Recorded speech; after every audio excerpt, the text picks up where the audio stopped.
سلام خدمت دوستان عزیز. این بخش از قسمت یک از مسابقات کیملی فوتبال خدمت شما. امشب به مناسبت بازی لیورپول و پاریس سن ژرمن ما دو عدد کیملی آوردیم که مسابقه بین این دو تیم برگزار کنیم. قانون بازی به این صورت است که هر بازیکن از لیورپول یا پی اس جی بیاد یک امتیاز به نفع اون تیم خواهد شد. خب اول بریم سراغ این پک. بازش میکنیم و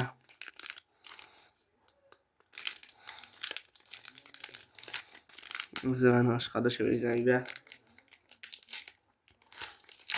هر خلاصه به این صورتی که هر بازیکنی از هر تیم بیاد یک امتیاز به نفع اون خواهد شد. این خواهد شد. خب یه عدد برچسب کره داره که هیچی، یه برچسب کوکه دوتا بازیکن اتلتیکو مادرید و یه برچسب دیگه هم داره اسم مالکی رو نمیشناسم. و اولین کارتمون این کارت از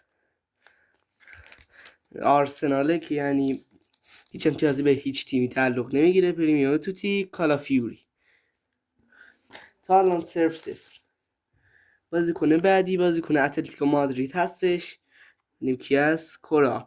هنوزم هیچ امتیازی به این هیچ کدوم از این دو تیم تعلق نمیگیره و بازی مساوی. بریم سراغ پک کیملی بعدی.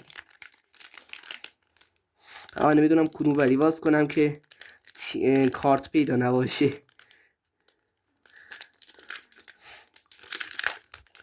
خب این از این برچسب سانه داشتم میگم سادیو مانه، یه پارادیس برچسب،